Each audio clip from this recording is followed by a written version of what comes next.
안녕하세요. 나는 간암 말기 이후 지금 더 건강해졌다. 저자 최소아입니다. 간힐리언스 간암 치유 프로그램을 운영하면서 실제 간암을 치유하며 도움되었던 내용을 바탕으로 콘텐츠를 제작하고 있습니다. 간암 말기 환자에게 단백질은 중요한 문제입니다. 단백질은 근육과 피부뿐만 아니라 우리 몸속의 호르몬과 효소로서 역할을 돕는데요. 단백질하면 가장 먼저 생각나는 것이 바로 육류입니다.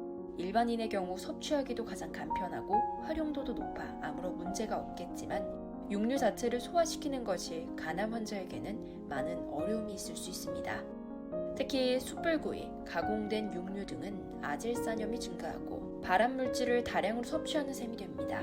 실제 가공육은 술, 담배와 같은 1급 발암물질로 분류되고 있습니다. 국제암연구소에서도 적색육을 100g씩 매일 섭취하는 사람은 대장암 위험률이 20% 이상 증가한다고 밝혔는데요. 수치상 20%지만 혈관과 간 건강 측면에서 생각해보면 더 많은 위험 부담이 존재합니다. 그렇다면 수육 형태, 좀 더 건강한 형태로 고기를 섭취하면 괜찮지 않을까요? 물론 일반인의 경우에는 크게 영향이 없을 수 있습니다. 실제 채식주의자와 많은 연구 자료에 따르면 지금 우리가 하고 있는 육식은 불필요하게 많은 양의 단백질을 섭취하는 것이며 육류가 아닌 곳에서도 충분히 단백질을 섭취할 수 있다고 말하는데요. 돼지, 소 구분 없이 붉은 고기들은 2급 발암물질로 지정되어 있습니다. 그렇다면 왜 항암 치료 시 혹은 환자가 기운이 없을 때 가리지 말고 골고루 먹으라고 하는 것일까요? 이는 우리가 스스로 철저하게 가려서 판단해야 합니다. 대부분의 암 환우들의 경우 식욕이 떨어지고 식단을 엄격하게 관리해 나갈 힘이 없는 경우가 많기 때문에 굶느니 차라리 외식을 하시거나 고기를 섭취하라고 권하는 것입니다. 특히나 간암 환자의 경우에는 육류를 섭취하고 소화할 때 발생할 암모니아와 과도한 담즙을 생각해보면 식물성 식품으로 단백질을 보충하는 것이 가장 효과적입니다.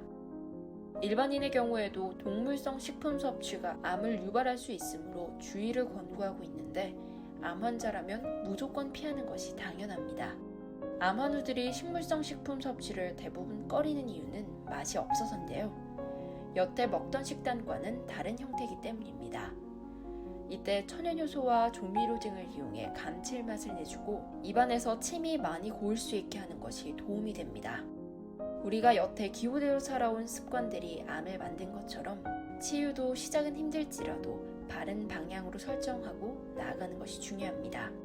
간암 말기 환우의 경우 최대한 간의 부담을 줄이면서 식물성 단백질을 바탕으로 몸에 바닥난 효소와 면역력을 정상화시켜 나간 뒤 육류 일부분과 생선 일부분을 드시는 것을 추천드립니다. 육류의 경우 각종 항생제로부터 자유로운 생산 방식을 거친 오리를 추천드리고 생선의 경우 환경오염으로 인한 수은, 중금속 축적 등을 주의하셔야 합니다. 특히 한국의 어린이들의 경우 미국, 독일보다 혈중 및 요중의 수은 농도가 매우 높은 편인데요.